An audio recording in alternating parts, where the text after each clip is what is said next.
Hello friends! This is Michelle! Mahilig ka bang gumala? At kung ang sagot mo dyan ay oo, meron ako mga tips para sa'yo. Ano? Tara? Kung nakaset na sa isip mo na ikaw ay gagala, syempre dapat gumising ka ng maaga. Mas maaga pa doon sa regular na pagising mo. Syempre, para mas madami ka pang magawa bago ka umalis ng bahay. Huwag ka nang magpatumpik-tumpik pa, huwag mo nang isiping matulog pa ulit, kundi bumangon ka na at maglipit ng higaan para masaya. At pagkatapos, syempre, magpunas ka na rin ng mukha mo, magmumug ka na din para ma-wash out ang mga impurities. What? And then, pagkatapos niyan, syempre, kumain ka, mag-almusal ka, hanggang hapunan na yung kakainin mo para sa buong maghapon na nasagalaan ka, busog ka. Diba? Kahit anong pwede mong kainin na pwedeng kainin sa bahay nyo, kumain ka. Ang importante, busog ka kahit na nasa labas ka. Diba mahirap yun pag wala kang pera? Oh no. And then, maghugas ka na rin ng mga pinagkainan mo. Lahat na pwede mong hugasan dyan na dapat ay malinis ang iyong kusina bago ka rumampa.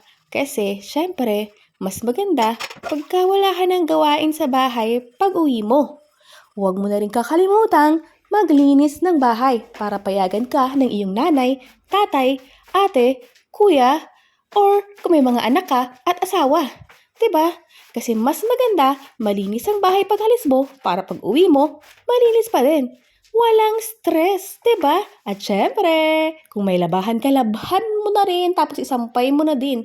Diba? Ang easy. At syempre, mag-shower ka na din, mag-freshen up ka at titingnan mo ang weather kung ano ba yung weather at maghanap ka ng damit na kung saan komportable ka. Kasi buong araw kang ang gagala, dapat komportable ka. At syempre, huwag kalimutan mamili din ng mga shoes na susuotin mo. Yung tipong soft, diba? Para hindi rin sasakit ang paa mo. Dahil alam mo ba, pag sumakit ang paa mo, mawawala ka na rin ng ganang gumala-gala pa.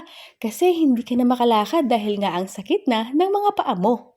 So, syempre, importante talaga pagkagagala ka ay yung mga susuotin mo. Dahil dyan nakasalalay ang mood mo hanggang pag-uwi mo. 'Di ba?